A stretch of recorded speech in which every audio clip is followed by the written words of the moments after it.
¿Qué tal? ¿Cómo están? Saludos cordiales. Esto es DM Todo Fútbol, en un programa más en esta semana y hoy con una invitada especial que pues la quise invitar ya desde hace algún tiempo, una colega a quien pues he dialogado en varias ocasiones por redes sociales, trabaja en Caravana y Di Blue en la ciudad de Guayaquil, además ella es máster en marketing y bueno, vamos a más que todo dialogar, hablar, intercambiar opiniones un poco sobre todo lo que tiene que ver a la actualidad deportiva. Un gusto saludarla a Silvia Meneses. ¿Cómo está? Buenas tardes.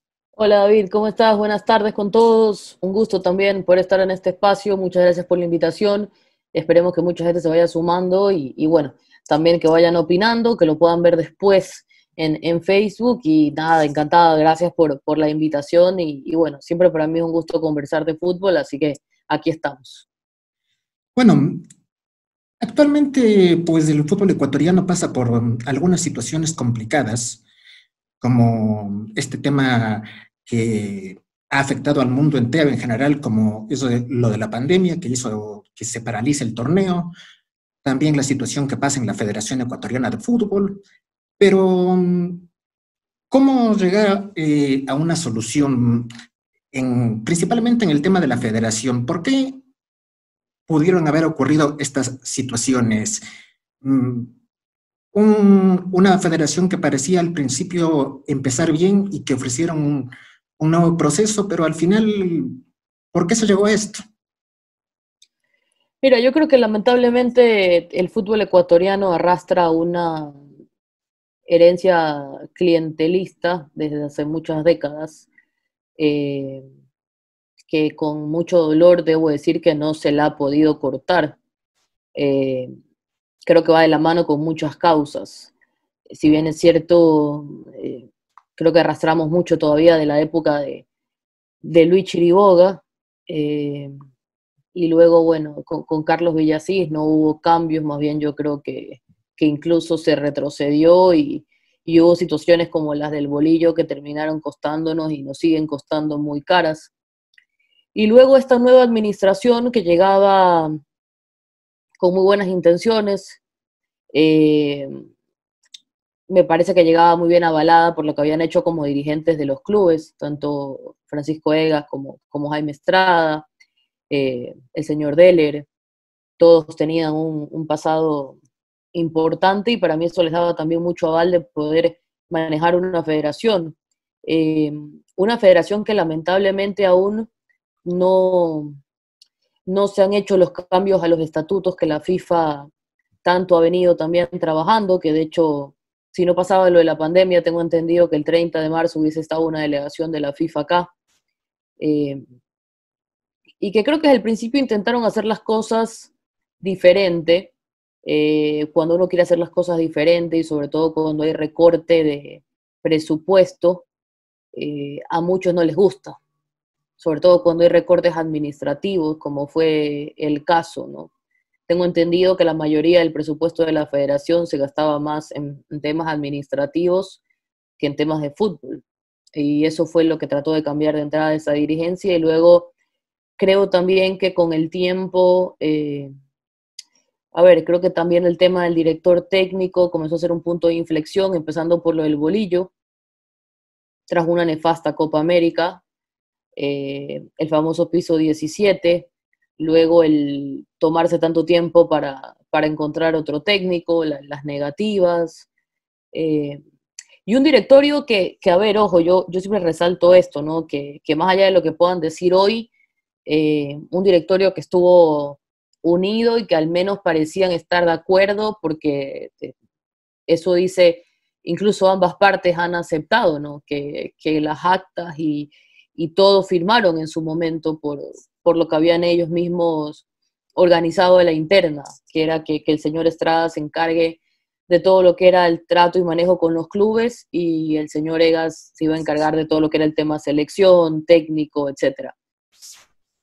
En el camino creo que aparece una piedra en el zapato que es muy grande, una roca, que es la famosa deuda que tiene el tema de la federación con el Manta por los derechos de televisión con Teleamazonas, situación que complicó todo el panorama, que incluso yo me atrevo a decir que si la FIFA hubiese sabido de entrada esa situación, incluso no sé si lo hubieran dejado ser a Jaime Estrada candidato, ¿no? Lo escuchaba ahora a Carlos Mansur en una entrevista con Carlos Víctor Morales y él lo explicaba muy bien desde el punto de vista jurídico, ¿no? Porque evidentemente hubiese habido un conflicto de intereses en esa situación.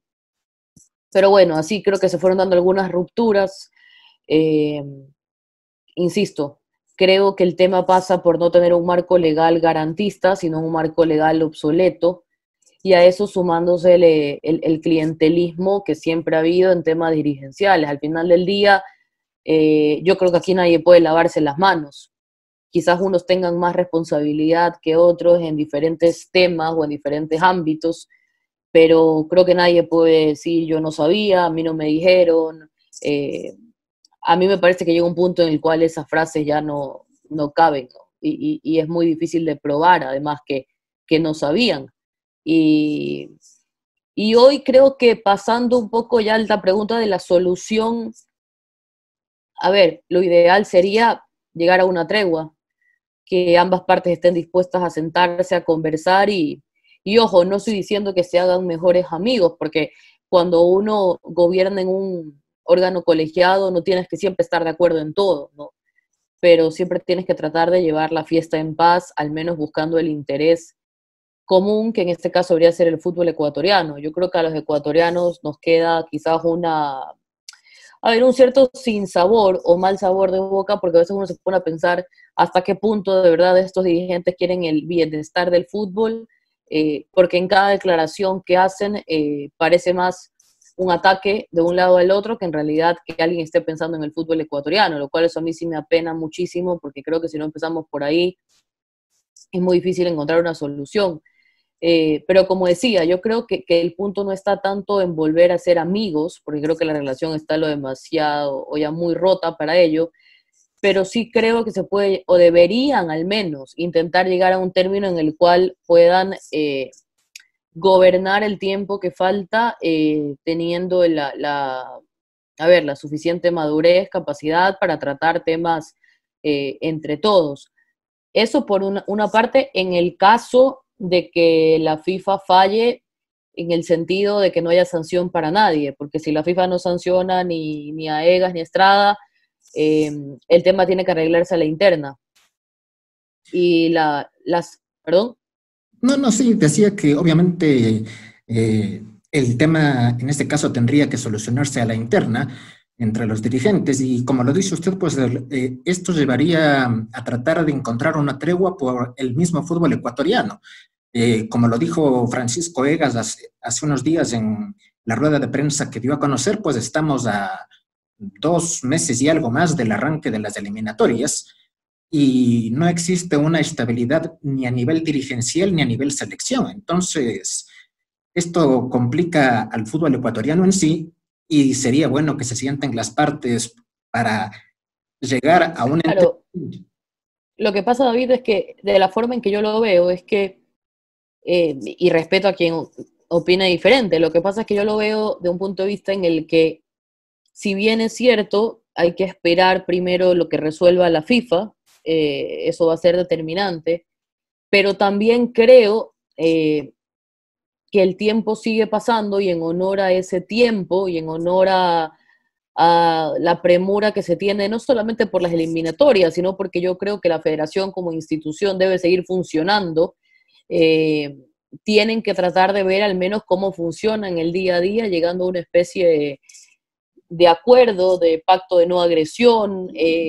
A lo que yo voy es que hay que buscar la manera en la que la federación siga funcionando en el día a día de la mejor manera posible. Tengo entendido que al menos a la interna el trabajo administrativo, etcétera, no se ha detenido, pero evidentemente el clima de malestar y de complicación está para todos. Entonces, a ver, yo creería que esta semana debería haber una convocatoria a un directorio, donde tengo entendido que lo principal va a ser tratar de ponerse de acuerdo en el tema de la contratación del nuevo director técnico. Eh, Eso no quiere decir, y esto es importante, eso no quiere decir que lo otro ya se haya arreglado, ¿no? Sino que lo que intento decir es que se busca, al menos en este tema particular, ponerse de acuerdo para no seguir perdiendo tiempo y que se pueda ya comenzar a definir el perfil, al menos del nuevo entrenador.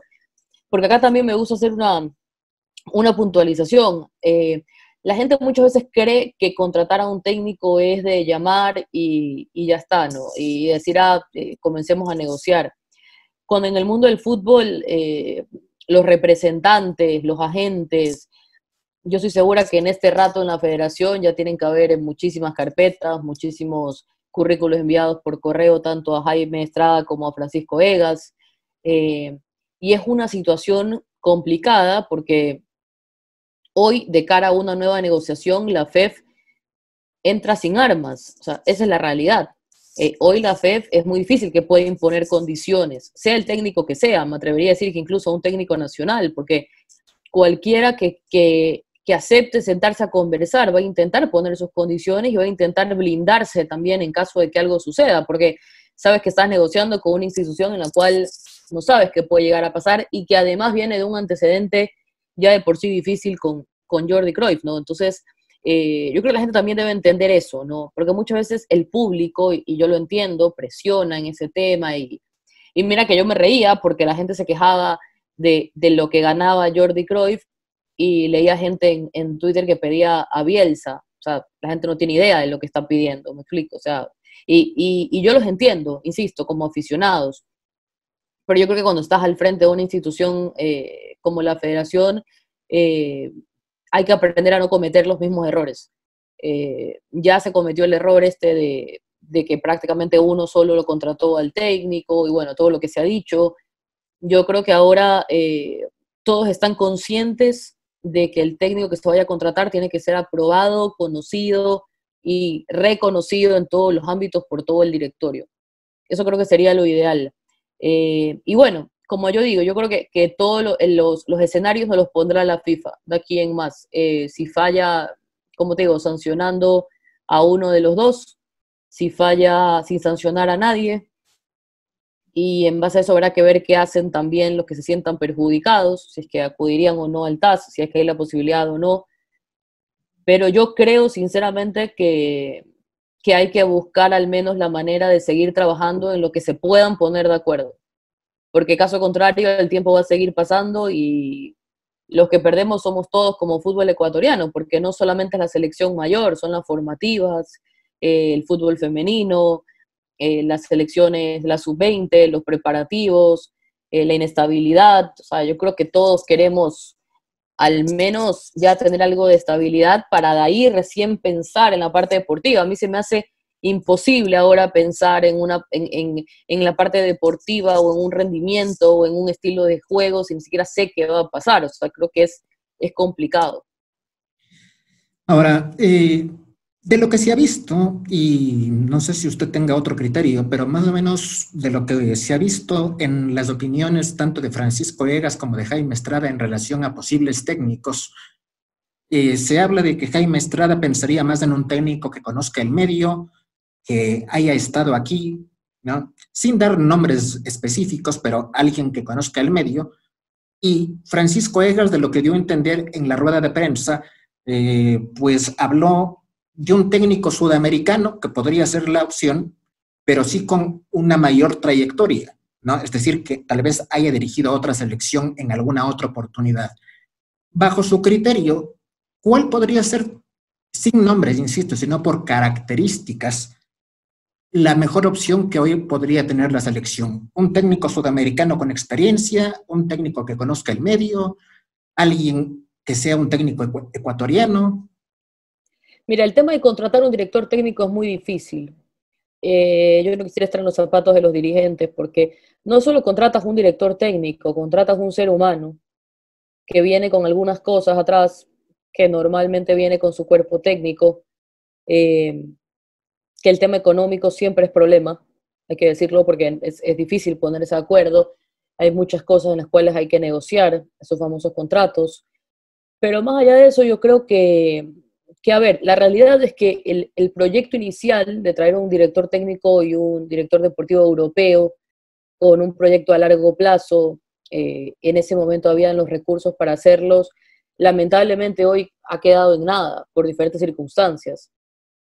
Si a mí me preguntas, a mí me gustaba la idea de tener un proyecto de esa categoría porque independientemente de los nombres, eh, contar con esos profesionales o con esa posibilidad había sido esquivo para Ecuador hasta este momento, ¿no? Sobre todo hablando de director deportivo más que el director técnico.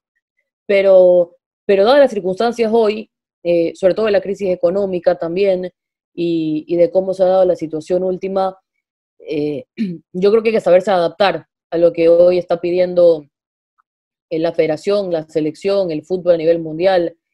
Quizás en algún momento de aquí a unos 4 años se pueda volver a pensar en un proyecto macro, digamos, con más influencia europea.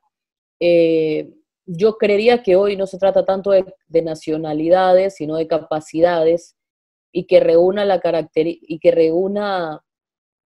a ver, yo creo que encontrar un técnico que tenga todo perfecto, todo lo que quisiéramos, no existe. Vamos a tener que priorizar y en otras cosas la federación tendrá que aprender a ceder y a negociar. Esa es la realidad. Si a mí me preguntas en lo particular, yo creo que se necesita un director técnico, insisto, dejemos la nacionalidad a un lado, podrá ser ecuatoriano, podrá ser sudamericano. Lo que sí creo es que se necesita por el tema tiempo un director técnico que conozca el sistema de eliminatorias, si ya ha dirigido en eliminatorias mejor, en tres sudamericanas me refiero. También creo que es importante que conozca la idiosincrasia del futbolista ecuatoriano, que no se asuste ante estas crisis institucionales o que tenga el carácter para pararse también y para saber hacerle frente a este tipo de situaciones. Y si a mí me apuras un poquito, yo te diría que hoy, si fuera mi decisión, que gracias a Dios no lo es, pero si lo fuera, yo me fijaría mucho en características de liderazgo. Me fijaría mucho en un director técnico que tenga mucho de formador, pero que también tenga mucha llegada, o sea, de que se haya comprobado la llegada que tiene. Y ojo, no solo con los jugadores, sino con toda la gente que va a trabajar con él. Me parece que esa característica de liderazgo, de tener carácter, de convertirse en el líder del grupo, del proyecto, yo creo que eso va a ser fundamental. A ver, siempre siendo realistas, porque yo creo a ver, duele decir esto como ecuatorianos, pero nosotros hoy no estamos en posibilidades de pensar que tenemos las de ganar para clasificar a Qatar. Yo creo que hoy tenemos que pensar más allá. Lamentablemente a nosotros nos gusta quedarnos con el corto plazo, ¿no? Creemos que la selección está solo para clasificar al Mundial. Yo creo que se deben buscar otros objetivos. Hoy yo creo que se tiene que empezar por consolidar un grupo, por crear un proyecto en el cual se mire a muchos futbolistas, en el cual futbolistas que hasta ahora no han tenido la oportunidad y que por diferentes circunstancias no han podido tener regularidad en la selección, la comiencen a tener. Probar a futbolistas que han demostrado en clubes, pero que no sabemos si van a rendir en selección. El trabajo, obviamente, con Jorge Célico también y el no perder a esa generación dorada de la sub-20. Yo creo que hay mucho trabajo por hacer, por eso yo insisto que la voz de mando que tenga esta persona, el don de mando, va a ser importante. Va a ser importante porque tiene que ser una persona que sepa ganarse la confianza rápido, tanto de quienes lo contratan como de quienes va a dirigir. Y mejor si es una persona que no tiene problemas mudarse definitivamente acá, o que puede traer a toda su familia, o que en el peor de los casos su familia no esté tan lejos, para que cualquier cosa, el tema de viajar no sea un problema, porque no lo digo tanto por el tema de no estar cerca de su familia, que obviamente a todo el mundo le gusta estar cerca de su familia, sino porque hoy en día las condiciones no son como antes. Antes tú cogías un avión en cualquier momento y te ibas a donde querías, si tenías una emergencia o lo necesitabas. Hoy es más difícil, entonces eso es una parte importante. Yo creo que se necesita alguien al cual, a mí lo que me preocupa hoy, David, es que yo creo que tenemos una federación que si no arregla sus problemas, no está en capacidad de brindarle estabilidad a nadie. Sí, obviamente la situación, como lo hemos visto, pues lo fundamental sería arreglar primero el problema federación con la estabilidad del caso, eso como prioritario, después el tema entrenador y lo demás. Eso sería, digamos, en orden de prioridades, pero lamentablemente la Federación Ecuatoriana de Fútbol y Francisco Egas dijeron que independientemente de lo que decida la Conmebol, pues el técnico será la prioridad. Entonces hay que ir pensando un poco en esa idea. Pero Y, bueno, la prioridad, pero elegida o elegido por todo el directorio, ¿no? no, sí, La prioridad tratando de que al menos en ese punto el directorio pueda trabajar en conjunto. Yo creo que al menos, si ya por eso empezamos, podríamos decir que al menos hemos dado un pasito, ¿no? sí, obviamente tiene que ser así. La elección del entrenador tiene que ser elegida por el directorio en general, en conjunto, porque si no volveríamos nuevamente a caer en lo mismo.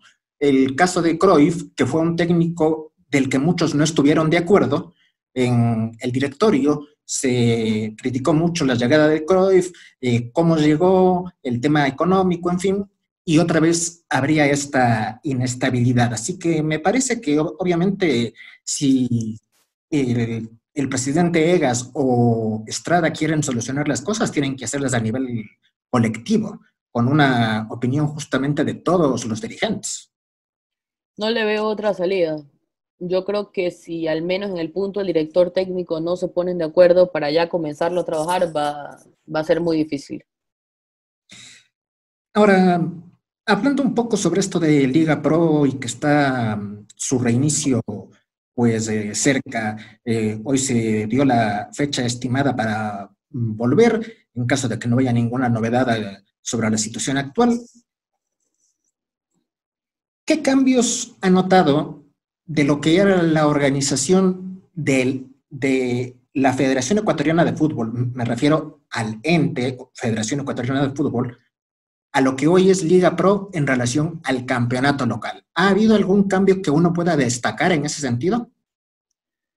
Sí, a ver, yo creo que la organización, me parece que la Liga Pro es una institución creada para intentar darle estabilidad a un torneo que venía arrastrando muchos problemas. No podemos decir que se ha solucionado del todo, porque siguen habiendo deudas con los árbitros. eh, Creo que hay algunas cosas que no se han podido subsanar, el tema de la economía de los clubes. También creo que hay que decir que la Liga Pro recién esta es su segunda 2 años. temporada y le ha costado, y encima le ha tocado el tema de la pandemia, o sea, no es una situación fácil.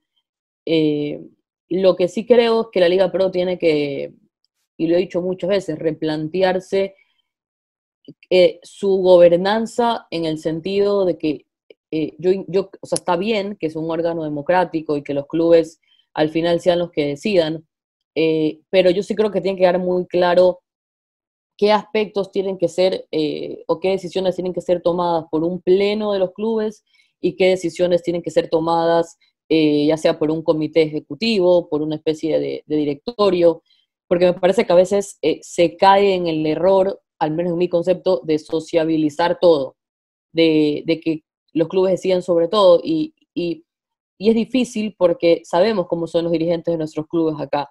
Sabemos que muchas veces priorizan los intereses que tienen con sus propias organizaciones, con sus propios clubes, que hacen alianzas entre ellos, que hacen a su vez mayorías. Entonces, eso yo creo que es algo que la Liga Pro tiene que ir puliendo.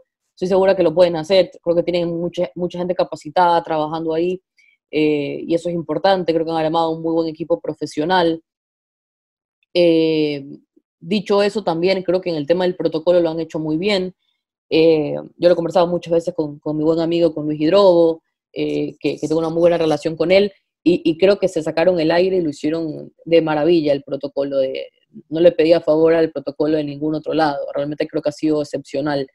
Eh, y eso, creo que trabajan mucho porque el fútbol ecuatoriano se convierte en una marca, la Liga Pro sea vendida como una marca, pero eso toma tiempo y muchas veces la gente no lo entiende, no lo ve o no lo quiere entender. La Liga Española le tomó 10 años más o menos en llegar a un posicionamiento como el que hoy vemos, teniendo en cuenta que es una economía completamente distinta a la nuestra, además. Pero, pero yo creo que hay que darle continuidad, pero insisto, también creo que se tienen que ir haciendo ajustes. O sea, yo creo que de temporada a temporada, por más que ellos hayan tenido quizás una idea o una planificación inicial, si ya ven que en la práctica no funciona del todo bien, no veo nada malo que lo ajusten, ¿no? Y que se puedan hacer las cosas de otra manera. Luego creo que tienen un desafío importantísimo, y estoy segura que Miguel Ángel Or lo tiene muy claro y a su vez también le debe preocupar mucho. Creo que tienen un desafío importantísimo en el tema de la economía de los clubes.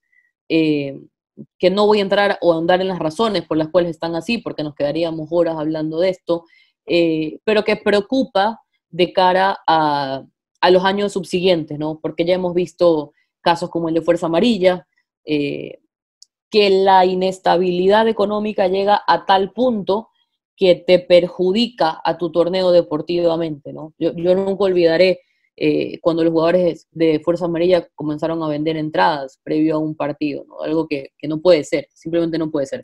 Entonces, luego, ¿cómo les puedes pedir a estos jugadores que rindan en la cancha o que te salven una categoría? O sea, no hay manera de hacerlo porque luego ahí es cuando nos olvidamos de que no solo son futbolistas, son seres humanos. ¿Cómo le pides a un futbolista que rinda si sale a dar una declaración de que hace 3 meses no le pagan y que ni siquiera le han pagado el departamento? O que le cortan la luz? O sea, el desafío de la Liga Pro está ahí, insisto, pero no es solo responsabilidad de la Liga Pro. Es de nuestra clase dirigencial también.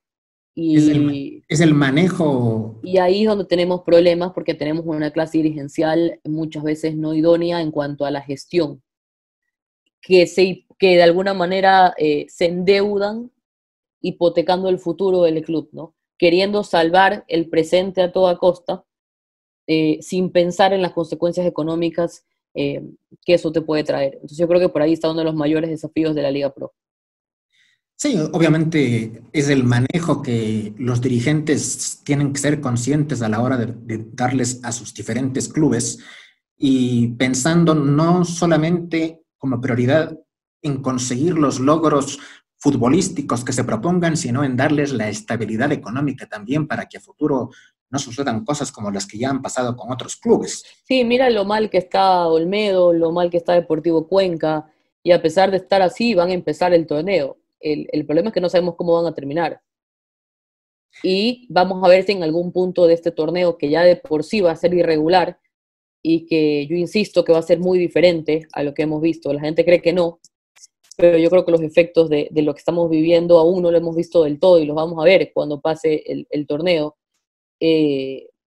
Ojalá que me equivoque, pero eventualmente esto les va a afectar en el rendimiento deportivo. Es prácticamente imposible que no les afecte. Sí, Entonces, lógicamente. hay que ver cómo todo esto se soluciona. El Cuenca quiere incluso ya adelantar elecciones.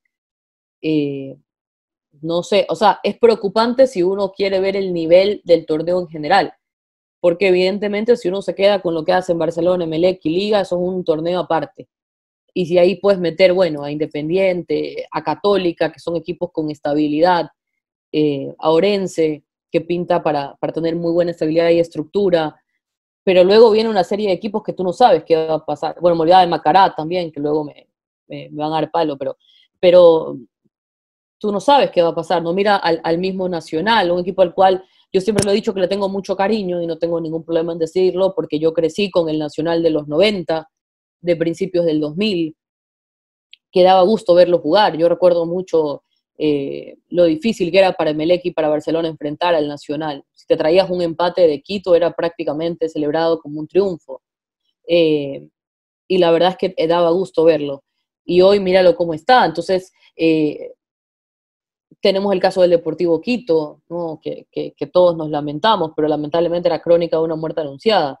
Entonces, yo insisto, hay que vender el torneo como una marca, sí, hay que preocuparse de la parte comercial, de marketing, sí, que en lo personal me encanta, pero hay que también solucionar esos problemas de fondo, o al menos lo que yo digo, al menos dejar las reglas claras por parte de la Liga Pro. O sea, creo que ese marco legal sí lo puede dar la Liga Pro.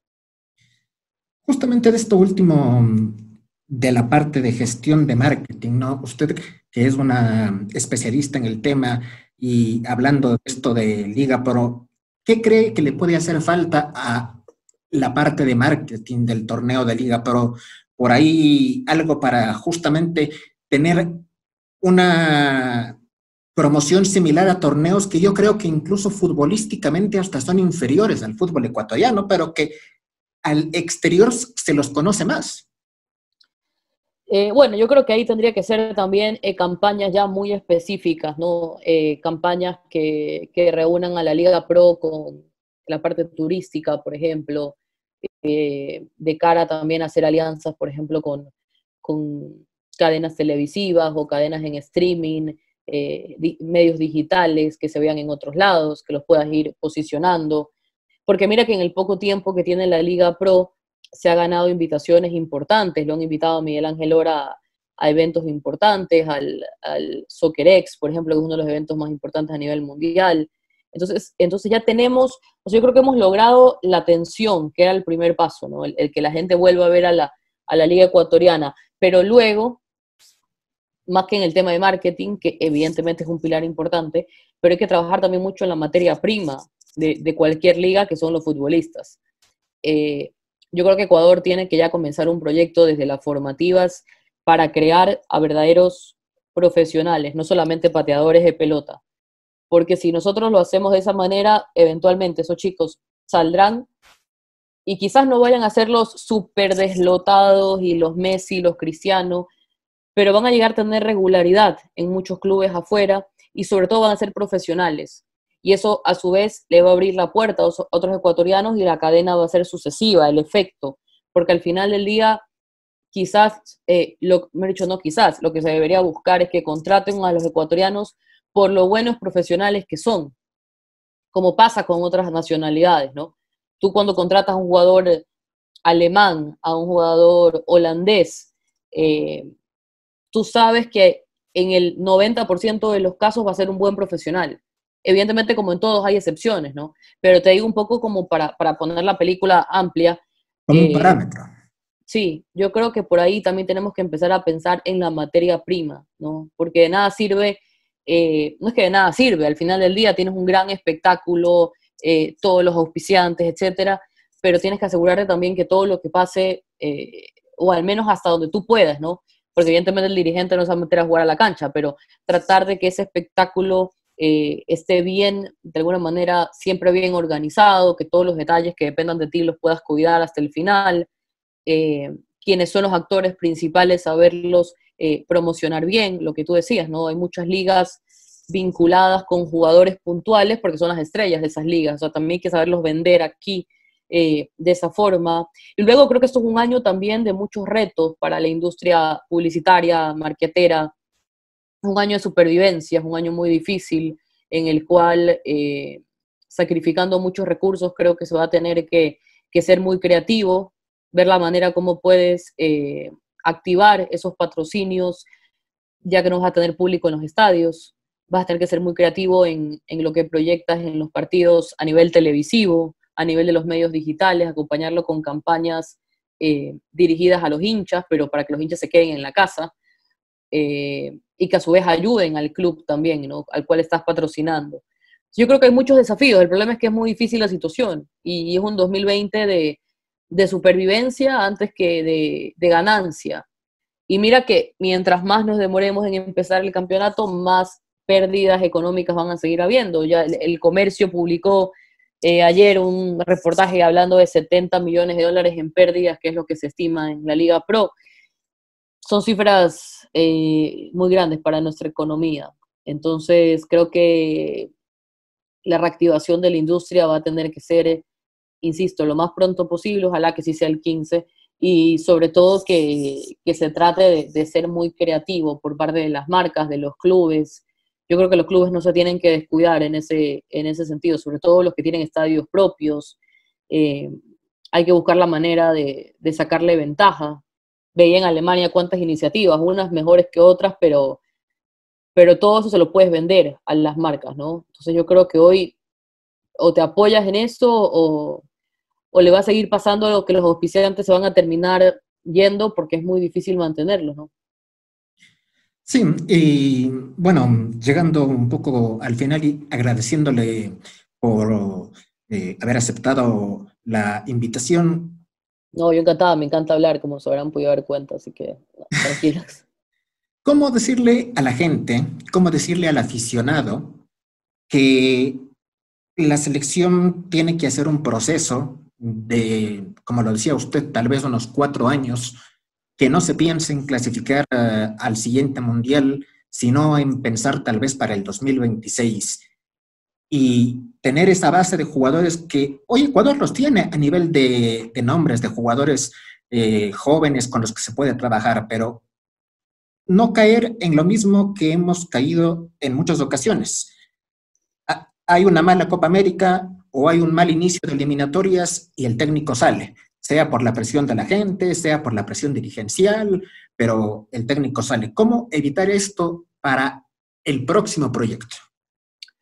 A ver, David, mira, yo creo que a los hinchas convencerlos de que cambien esa mentalidad es muy difícil porque este es un país que está acostumbrado no solo en el fútbol, sino en general a las cosas rápidas, al cortoplacismo. Mientras no cambiemos esa cultura a nivel país, va a ser prácticamente imposible aplicarlo al fútbol. Y más cuando se trata de la selección, porque la selección despierta muchas pasiones, la gente es visceral con la selección, muchas veces no se mide, y es normal, ojo, pasa en todos lados, por algo son hinchas. A mí lo que me preocupa no es tanto que el hincha no respete los procesos, a mí me preocupa que los dirigentes no respeten los procesos, que los boicots de los procesos vengan de adentro, y no solamente de la federación, sino de los directivos de los clubes, de las asociaciones, porque ellos son los encargados o los que deben respetar la institucionalidad, la estructura. El problema es que en este país pensamos que respetar la institucionalidad está bien, y como somos una generación en la cual nos acostumbramos que si no nos gustaba un presidente lo sacábamos, eh, eso nos hace creer muchas veces que tenemos ese derecho en el fútbol y en la política y en la economía y en la vida. Entonces, Exactamente.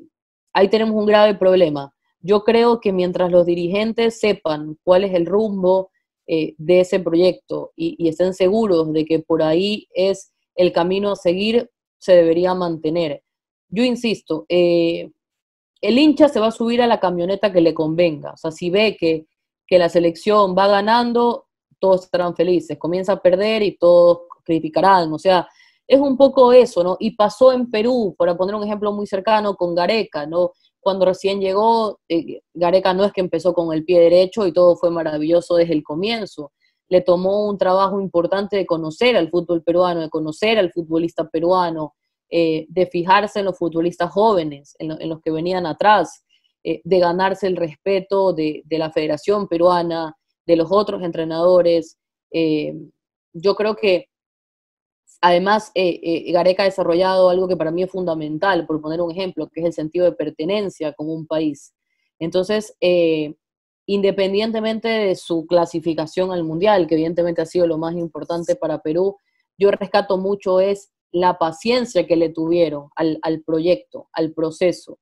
Y eso es lo que necesitamos acá, porque los resultados no se van a dar por obra y gracia del Espíritu Santo. O sea, por más que traigamos a un grandísimo director técnico, yo creo que eso tiene que entender la gente, ¿no? Y que si nosotros no comenzamos a pensar en lo que le vamos a dejar a las generaciones que vienen, porque al final del día las personas pasan, pero la federación se queda. Yo creo que si no comenzamos a pensar en ese legado de lo que estamos haciendo, vamos a seguir pensando que la última panacea del desierto es clasificar al mundial y nada más.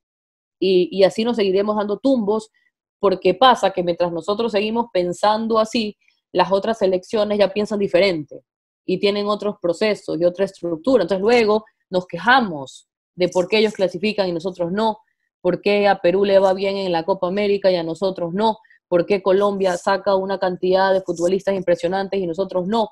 Pero es que nos cuesta ver atrás lo que han hecho. O sea, nos cuesta entender el tiempo que les ha tomado el creer en eso de ahí, ¿no? O sea, Peckerman en Colombia, todo lo que le tomó sacar a esta generación de futbolistas, y no es que llegó y de un momento a otro salieron todos, o sea, y eso es lo que nos hace falta acá, ¿no? Lo que hizo Bielsa en Chile en su momento, luego efectivamente secundado bien por Sampaoli y por Pizzi, pero ya había dejado algo. El problema es que en Ecuador nadie ha dejado nada.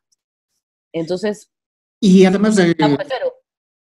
perdón, por ejemplo, En Perú, el caso de Gareca, que se dio, entre comillas, de lujo de dejarlo a Pizarro fuera de las diferentes convocatorias y, sin embargo, a pesar de las críticas, continuó con el proceso y demostró los resultados que al final se dieron. Y mira, David, que ahí te das cuenta que en realidad depende mucho del manejo de grupo que tengas, porque yo no creo que la prensa peruana sea menos dura que nosotros o que los argentinos, pero yo creo que depende mucho de cómo te rodees también, ¿no? Porque mira lo de Scaloni, mucha gente que dice, pero Scaloni, que se quedó, y es verdad, quizás no es el técnico que uno hubiese imaginado para la selección argentina, pero a veces se nos olvida que está con Roberto Ayala y con Walter Samuel, o sea, no es solo él. Entonces yo creo que lo importante es también el equipo que armes, lo que tú decías de Gareca, ¿no?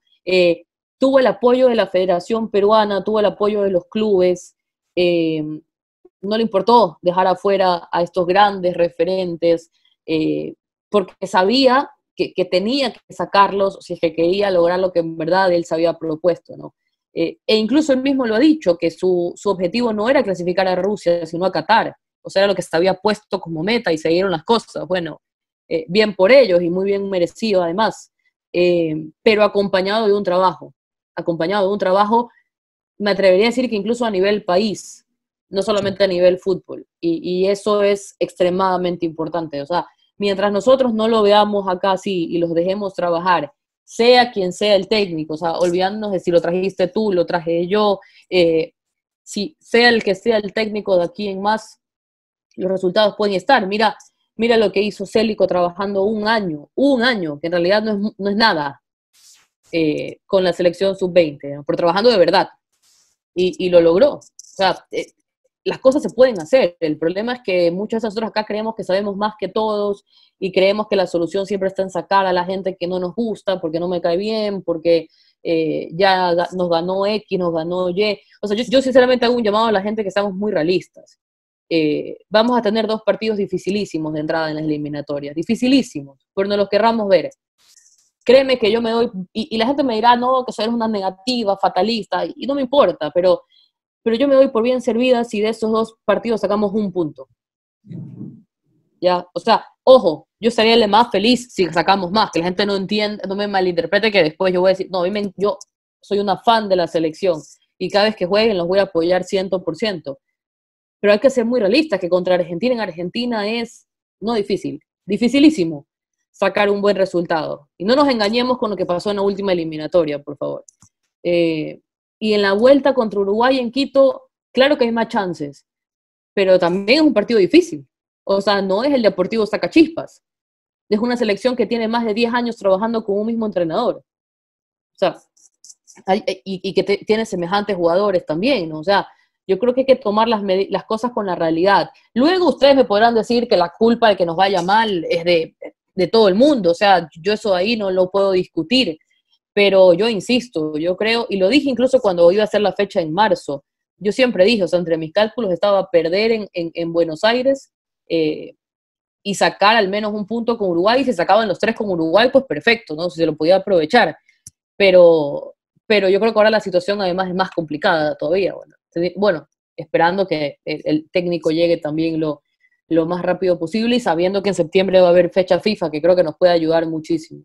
Sí, es que como lo dice usted, ¿no? Lógicamente tenemos que mirar que hay selecciones que han hecho un proceso de largos años con sus técnicos y que pese a malos resultados los continúan manteniendo, como el caso de Tavares en Uruguay, ¿no? Y ojo, David, que también quiero decir que esto lo digo bajo la lógica, pero mañana más tarde en el fútbol puede pasar de todo. O sea, mañana más tarde empieza el partido con Uruguay y nos pitan un penal a los 5 minutos, pues bueno, el partido se ve condicionado de otra manera o expulsan a un uruguayo. O sea, ojo, en un partido de fútbol puede pasar lo que sea, no estoy diciendo que no, pero esas eventualidades no las puedo prever yo. O sea, yo tengo que fijarme en lo que puedo planificar o en lo que puedo ver de cómo llega cada selección. De ahí lo que pasa en esos 90 minutos, Dios quiera que estemos iluminados y ojo, que también creo otra cosa, que si le ganamos a Uruguay hay que tomárselo con mucha calma, ¿no? Porque luego quizás después le ganamos a Uruguay y somos los mejores del mundo, o sea, tampoco es así, ¿no? O sea, ni somos los mejores ni somos los peores, entonces esa mesura muchas veces nos hace falta a los ecuatorianos. Sí, es que lamentablemente aquí no se es mesurado ni para la crítica ni para el halago.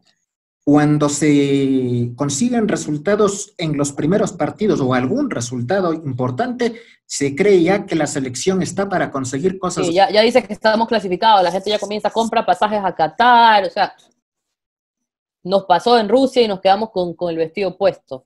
Totalmente. Y en el caso contrario, pasan uno o dos resultados malos y quieren sacar al técnico, quieren sacar a los jugadores, quieren sacar a los dirigentes, quieren sacar a todos. Sí. No, y la gente a veces no se fija quién está del otro lado. O sea, en las eliminatorias sudamericanas, o sea, dejando quizás hoy, que me apena decirlo, porque lo digo con todo el dolor del mundo, pero dejando quizás a un lado a Bolivia y a nosotros, que creo que igual seguimos siendo mejores que Bolivia, pero el resto de selecciones son unos equipazos. O sea, otra cosa es que nos guste más o menos el estilo. Eso es muy diferente. Pero de que son grandísimos equipos, lo son.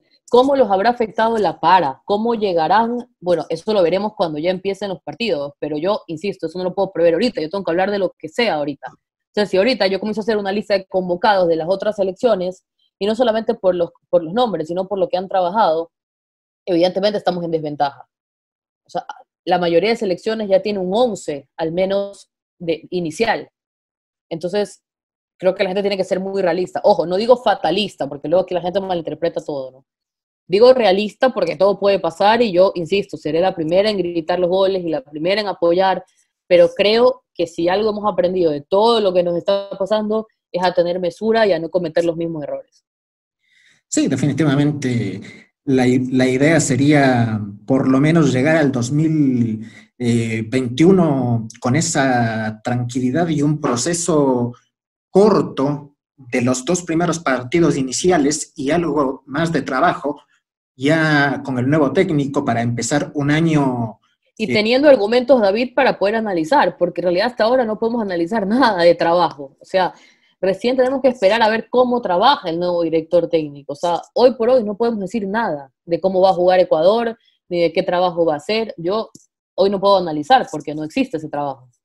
no hay nada claro, ni siquiera con Cruyff que estuvo aquí se supo qué es lo que quería hacer tácticamente, pero No, con el técnico que llegue. sí, es que hoy, o sea, yo sé que es duro decirlo, ya, a la gente no le gusta escucharlo, pero es que hoy, o sea, más allá de los buenos nombres que tenemos, que no son muchos tampoco como la gente cree, pero más allá de los buenos nombres que tenemos, no hay más. O sea, a eso voy. Yo creo que la gente tiene que darse cuenta de la gravedad de no tener un proceso. Olvidémonos de Cruyff un ratito, porque, ojo, él es un eslabón más en este asunto de lo que se viene haciendo mal. Pero la gente se olvida que después de ese último partido de las eliminatorias contra Argentina, a las anteriores, la selección no jugó 8 meses, no tuvo actividad 8 meses. Eso para una selección es una eternidad. Y luego, con todo el respeto que se merece el señor Gómez, pero llega un técnico que tampoco trabajó. O sea, seamos muy sinceros, pero tampoco trabajó. Nos llevó a una Copa América a pasar vergüenza. Habló Y más que de lo que cuando, trabajó. exacto, y que nos volvió a vender el discurso de que otra vez había que aprender. Y que encima llevó a jugadores que no estaban en su mejor momento para estar en una Copa América. Y que los que tenía que poner, no los ponía. Porque contra Japón necesitábamos un gol. Y no metió nunca a Garcés. O sea, por poner un ejemplo que nunca me voy a olvidar de ese partido, porque yo no entendía, yo quería meterme en la pantalla y yo coger a Garcés y ponerlo. Entonces, yo creo que la gente no se puede olvidar también de todos estos procesos, ¿no? Tenemos mucho tiempo sin un trabajo serio, tenemos mucho tiempo sin un legado, tenemos mucho tiempo sobre la cual no hemos construido nada. Entonces, ojo, no le estoy quitando responsabilidad a Cruyff porque él obró muy mal y lo voy a decir siempre, pero tampoco podemos pensar que el que viene nos va a dar todo lo que no hemos tenido en 2 años, en 2 meses. O sea, Exacto. hay que tener muy claro los tiempos también. No se le puede exigir al próximo técnico, se llame como se llame, que en dos partidos nos cambie toda la cara que no se ha tenido en meses y que nos consiga resultados a la primera.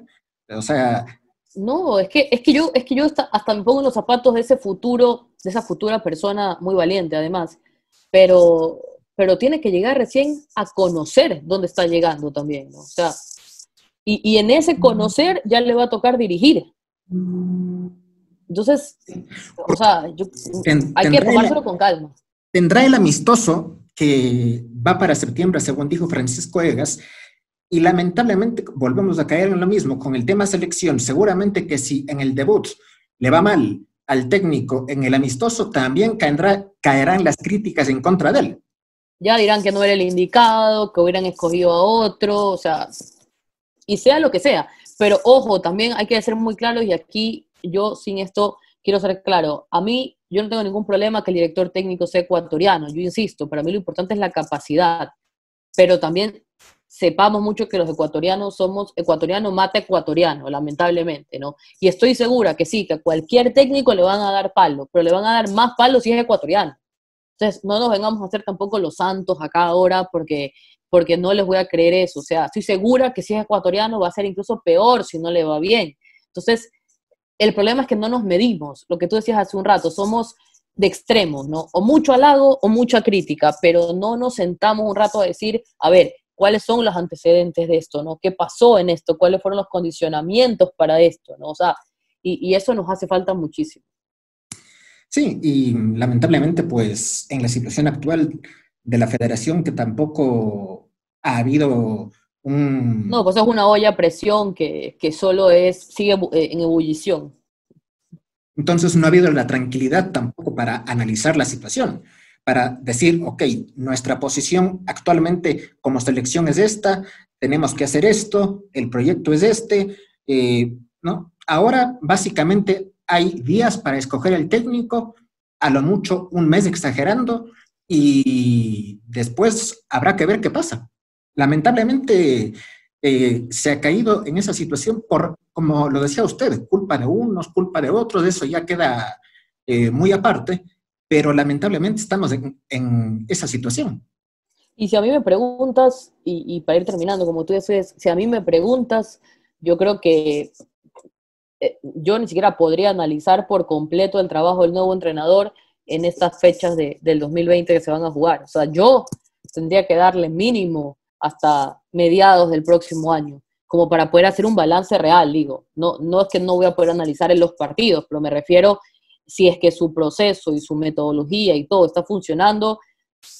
O sea, yo creo que mínimo a mediados del próximo año, ¿no? Para darle ese margen también, porque supongamos que llegue en septiembre y ya tiene la fecha FIFA y en octubre juega.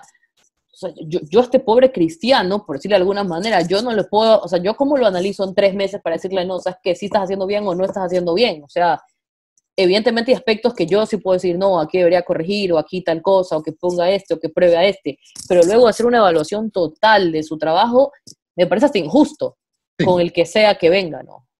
El nombre que sea. sí, definitivamente. Esperemos que en pocos días tengamos algo más claro ya en relación a este tema y que la selección pues pueda encauzar un rumbo ya, al menos con una idea de Y lo. David, que no se le olvida a la gente, esa que tanto presiona, porque a mí me da risa, que los mismos que presionan y son los más criticones, al final del día creo que son los que menos saben de esto, lo digo con mucho respeto, pero creo que hay mucha gente que critica por deporte, pero que no se le olvida a la gente que económicamente hoy la federación no está en una buena posición, o sea, cuidado, vamos a pensar que podemos contratar a alguien que cobre mucho y que venga a imponer condiciones, o sea, es muy difícil, o sea, es muy difícil desde el punto de vista económico también, ¿no? Sí, sí, sí, lógicamente. Eso es un hecho porque la actual situación mundial y en el Ecuador, me refiero a la situación de salud que todos conocemos, pues ha generado que económicamente las cosas no estén bien y obviamente pues ha influido para eso. Bueno, como le dije hace un momento, pues agradecerle nuevamente por haber aceptado la invitación, por estar en DM Todo Fútbol y que esta sea no la única, sino la primera de algunas otras ocasiones que podamos estar compartiendo la opinión. Claro que sí, cuando vuelva a jugar la selección, ahí volvemos a estar por acá para ver ya en la realidad qué ha pasado. Así que le mando un abrazo, David, muchas gracias por la invitación, estaré pendiente igual también de compartir el enlace en mis redes para que la gente lo vea y cualquier cosa estamos a las órdenes. Muchas gracias y de igual forma pues estaremos a las órdenes para cualquier cosa. Gracias, David, un fuerte abrazo, cuídense mucho. Abrazo. Chao. Te lo voy a dar. Ahí entonces nuestra invitada de hoy, Silvia Meneses, periodista, colega de la ciudad de Guayaquil y además máster en marketing y bueno, con todas estas situaciones. Gracias a todos por su sintonía. Tengan muy buenas tardes.